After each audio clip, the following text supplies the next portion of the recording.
Hello friends, எல்லாருமே இருக்கீங்களா? இன்றைக்கி வந்து நம்ம ஒரு ஹெல்த்தியான ஒரு ஸ்வீட் தான் பார்க்க போகிறோம். இது உண்மையிலுமே குழந்தைங்களுக்கு, கை குழந்தைங்க வந்து கொண்டு எல்லாத்துக்குமே ரொம்ப நல்ல ஸ்வீட்டு. வாயில் வச்சோன்னா கரையும், அவ்வளோ ஒரு ஹெல்த்தியான, டேஸ்டியான, செய்கிறதுக்கு ஈஸியான ஸ்வீட்டு. கம்மி செலவில் ஒரு டேஸ்டியான, ஹெல்த்தியான ஸ்வீட்டு. இந்த தீபாவளிக்கு நீங்களும் செஞ்சு அசத்துங்க. வாங்க வீடியோக்குள்ளே போகலாம். அதுக்கு ஒரு கிண்ணியில் ஒரு கப்பு கொண்டக்கடலை எடுத்து ஓவர் நைட் ஊற வச்சுக்கலாம். நல்லா கழுவிட்டு ஊற வச்சுக்கலாம்.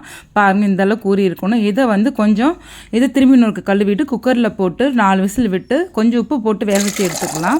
வேக வச்சு எடுத்தோடனே தண்ணியெல்லாம் நல்லா வடிய வச்சு இந்த மிக்ஸி ஜாரில் போட்டிங்கன்னா இந்த மாதிரி தண்ணி ஊற்றாமே நல்லா குறை நல்லா ஃபைன் பவுடர் அரைச்சிக்கலாம். ரொம்ப ஈஸியாக அரையும். ஆனால் சூடு ஆரம்பில் நீங்கள் அரைச்சிக்கோங்க. பாருங்கள், இந்தளவுக்கு நல்லா இருக்குதுன்னு பாருங்கள். தண்ணி ஊற்றாமல் அரைச்சிருங்க. அப்புறம் ஒரு பேனில் கொஞ்சம் நெய்யும் எண்ணெயும் சேர்த்து ஊற்றிட்டு கொஞ்சம் பொடிச்சு வச்ச முந்திரி பருப்பை போட்டு நல்லா வறுத்து எடுத்துக்கலாம். வறுத்து எடுத்த பின்னாடி பார்த்தீங்கன்னா ஒரு 1/4 கப்பு ரவை பார்த்தீங்கன்னா, இதனால் கொஞ்சம் பொன்னிறமாக வரணும். அப்போ தான் கொஞ்சம் வாசனை நல்லாயிருக்கும். அது பார்க்குறதுக்கு நல்லாயிருக்கும் கலரு. அதை அப்படியே எடுத்து வச்சுக்கலாம். உங்களுக்கு நல்லா பொன்முருவலாக வறுத்தோன்னே எடுத்து வச்சிடலாம். அப்புறம் ஒரு 1/4 கப்பு ரவை எடுத்து நல்லா அது ஸ்லோ பண்ணிவிட்டு அதுலேயே போட்டு நம்ம வறுத்துக்கலாம்.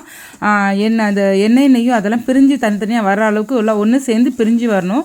அந்தளவுக்கு வறுத்துக்கணும். ஆனால் ஸ்லோ பண்ணி தான் வைக்கணும், ஏன்னா தீஞ்சிடக்கூடாது உங்களுக்கு ரவை. அதுக்கப்புறம் பார்த்திங்கன்னா நம்ம எடுத்து வச்சுருக்கோம் பார்த்திங்களா, இந்த பருப்பு அரைச்சி வச்சுருக்கோம் இல்லையா பருப்பு, இது அப்படியே எல்லாம் எடுத்து கொட்டிக்கலாம். ஸ்லோவில் தான் இருக்கணும். அப்போ தான் உங்களுக்கு கிண்டுறதுக்கு ஈஸியாக இருக்கும்.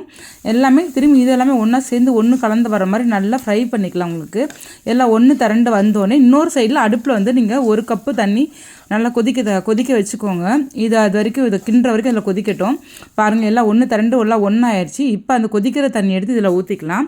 ஊற்றிட்டு கட்டு இல்லாமல் நல்லா கரைச்சிக்கலாம். உங்களுக்கு பாருங்கள், அமுத்துனா இந்த மாதிரி செட் ஆகணும் உங்களுக்கு. அதுக்கப்புறம் நம்ம வந்து கொதிக்கிற தண்ணி எடுத்து இதில் ஊற்றிக்கலாம். 1 கப்பு தான் தண்ணி. அதையும் நல்லா கட்டி இல்லாமல் நல்லா கரைச்சிக்கலாம். இதெல்லாம் ஸ்லோலியே தான் இருக்கணும். திரும்பி சொல்லிட்டேன், ஸ்லோலே இருக்கணும். நல்லா கட்டி இல்லாமல் நல்லா இதையும் கரைச்சிக்கலாம். கரைச்சிட்டு நீங்கள் வந்து ஃபுட் கலர் வேணாம், இது வந்து ஃபுட் கலர் சேர்த்துக்க. நீங்கள் ஃபுட் கலர் வேணும்னா நீங்கள் குங்குமப்பூ வந்து ஒரு சுடுபாலில் ஊற்றிட்டு போட்டு கூட நீங்கள் இதில் போட்டுக்கலாம். இதுவும் பாருங்கன்னா நல்லா கலந்து உங்களுக்கு வரணும். நல்லா கலந்து வந்து கொதி வந்து நல்லா சுருண்டு வரணும் உங்களுக்கு. அது வரைக்கும் கிளறிட்டே இருக்கணும். இப்போ நீங்கள் வேணால் ஸ்பீடு ஹை ஃப்ளேம் வச்சுக்கலாம். உங்களுக்கு இருந்தாலும் நீங்கள் பார்த்து வச்சுக்கோங்க. நல்லா கிளறிட்டே இருந்தீங்கன்னா தான் உங்களுக்கு அந்த தண்ணியெல்லாம் உறிஞ்சி எல்லாம் அப்சர்வ் ஆகி உங்களுக்கு நல்லா சுருண்டு வர அளவுக்கு இருக்கணும்.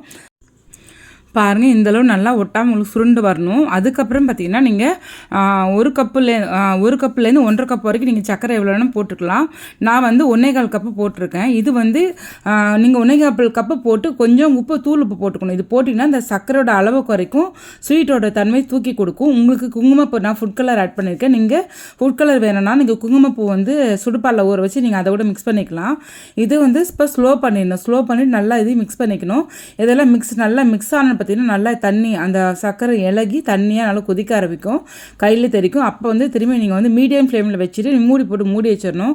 நல்லா கொதித்து அதுவும் சுருண்டு வரணும். அப்பப்போ கை கலட்டே இருக்கணும். கொதிக்குதுன்னு விட்டுறக்கூடாது. மூடி எடுத்து தெறிக்க தான் செய்யும். மூடி எடுத்து கலட்டே இருக்கணும். நீங்கள் வந்து இது வந்து ரொம்ப கம்மி நெய்யில் ரொம்ப செய்யக்கூடிய சுவையான, சத்தான, ஹெல்தியான ஒரு ஈஸியான ஸ்நாக்ஸுன்னு சொல்லலாம். ரொம்பவே ஈஸி, செய்கிறதுக்கும் ரொம்ப ஈஸி. ரொம்ப அது என்ன இதில் வந்து இதெல்லாம் செஞ்சுருக்கோம் உங்களுக்கு யாருக்குமே தெரியாது. உங்களுக்கு அந்தளவுக்கு ஒரு டேஸ்டியானது. உண்மையிலே சொல்கிற ரொம்ப டேஸ்ட் ரொம்ப நல்லாவே இருக்கும். நெய் கம்மி செலவு. தீபாவளி ஃபஸ்ட்டு கையை பிடிக்கிறது ஃபஸ்ட்டு பார்த்திங்கன்னா நெய் தான். உங்களுக்கு நெய் செலவு வந்து அதிகமாக இருக்கும். எந்த ஸ்வீட் எடுத்தாலும் நெய் போட்டு செய்யணும். ஆனால் இது வந்து ரொம்ப கம்மியாக வேணும்னா சேர்த்துக்கலாம், இல்லாட்டா நீங்கள் விட்டுறலாம். இது லாஸ்ட்டில் ஒரு 2-3 ஸ்பூன் முடியாது இதுக்கு நெய்யே தேவைப்படும். அவ்வளோதான். பாருங்கள், தண்ணியாக வருது, கொதிக்க ஆரம்பிக்குது. நீங்கள் கொதிக்கிறப்ப மூடிட்டு அப்பப்போ எடுத்து கிளறி வச்சுட்டீங்கன்னா கொஞ்சம் ஒரு கட்டத்தில் நல்லாவே இஞ்சிடும் உங்களுக்கு. இப்போ இஞ்சிறப்ப உங்களுக்கு வந்து சட்டியில் பிடிக்கிற மாதிரி இருக்கும். நான்ஸ்டிக்கில் செஞ்சாலுமே லைட்டாக உங்களுக்கு பிடிக்கிற மாதிரி தான் இருக்கும். நீங்கள் இப்போ வேணால் லைட்டாக சும்மா அப்பப்போ 1 ஸ்பூன் நெய் ஒரு 2 நிமிஷத்துக்கு ஒரு கிளறப்ப ஒரு 3 ஸ்பூன் நெய் மட்டும் ஊற்றினா போதும். 1 ஸ்பூன் நெய்யாக போட்டு ஊற்றி கிளறி அந்த நெய்யெல்லாம் இஞ்சிட்ட பின்னாடி உங்களுக்கு அப்படியே ஊற்றி எடுத்துக்கலாம். அவ்வளோதான். ஸ்பூனில் எடுத்து பார்த்தா இந்த பதம் இருக்குது. அவ்வளோதான் உங்களுக்கு. அப்புறம் லாஸ்ட்டில் உங்களுக்கு ஏலக்காய் தூள் பொடிச்சு வச்சு போட்டுக்கலாம். நீங்கள் வேணால் இது வேணால் கொஞ்சம் ஏலக்காய் தூள் பிடிக்கலன்னா உங்களுக்கு எசன்ஸ் கூட நீங்கள் ஊற்றிக்கலாம். எது வேணால் நம்மளோட சாய்ஸ் தான் இது.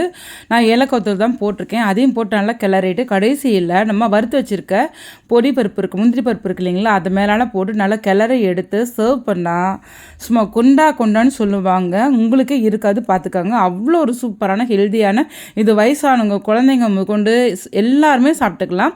இன்னும் நீங்கள் வேணால் சுகர் சேர்க்காமல் இதில் நீங்கள் வந்து நாட்டு சக்கரை கூட நீங்கள் ஆட் பண்ணிக்கலாம். ரொம்ப டேஸ்டான ஹெல்தியான ஸ்வீட் தான் இது. கலர் மாறி போயின்னு சொல்லிட்டு இது பண்ணிருக்கேன். உங்களுக்கு வேணால் அந்த கலர் கூட நீங்கள் ஆட் பண்ணிக்கலாம். அதுக்கு நீங்கள் கலர் சேர்க்கவே தேவையில்லை. ஃபுட் கலர் சேர்க்கவே தேவையில்லை. இந்த வீடியோ பிடிச்சி லைக் பண்ணுங்க, ஷேர் பண்ணுங்க, சப்ஸ்கிரைப் பண்ணுங்க. நெக்ஸ்ட் வீடியோல பார்க்கலாம். Bye bye. Advance happy Deepavali.